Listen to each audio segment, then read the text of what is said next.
વલસાડની વલસાડ નગરપાલિકાની ખાસ સામાન્ય સભામાં વિવાદ શાસક પક્ષના સભ્યો જ વિરોધ પક્ષની ભૂમિકા ભજવી વોર્ડ નંબર 9ના સભ્ય નિતેશ વશીએ કર્યો વિરોધ ખાસ સામાન્ય સભાને નિતેશ વશીએ ગણાવી ગેરકાયદે પ્રાદેશિકમાં ફરિયાદ કરવાની નિતેશ વશીની પણ ચીમકી તો ખાસ સામાન્ય સભામાં બજેટના કામ લેવામાં આવતા સવાલો કરાયા કચરાના નિકાલ મુદ્દે પણ પાર્ટીના ચૂંટાયેલા જ સભ્યોએ કર્યા પ્રશ્નો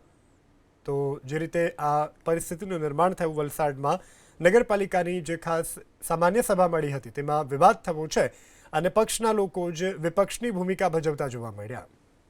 વોર્ડ નંબર 9ના સભ્ય નિતેશ વશીએ કર્યો વિરોધ ખાસ સામાન્ય સભાને નિતેશ વશીએ ગણાવી ગેરકાયદે પ્રાદેશિકમાં ફરિયાદ કરવાની નિતેશ વશીની પણ ચીમકી તો ખાસ સામાન્ય સભામાં બજેટના કામ લેવામાં આવતા સવાલો કરાયા કચરાના નિકાલ મુદ્દે પણ પાર્ટીના ચૂંટાયેલા જ સભ્યોએ કર્યા પ્રશ્નો તો જે રીતે આ પરિસ્થિતિનું નિર્માણ થયું વલસાડમાં નગરપાલિકાની જે ખાસ સામાન્ય સભા મળી હતી તેમાં વિવાદ થયો છે અને પક્ષના લોકો જ વિપક્ષની ભૂમિકા ભજવતા જોવા મળ્યા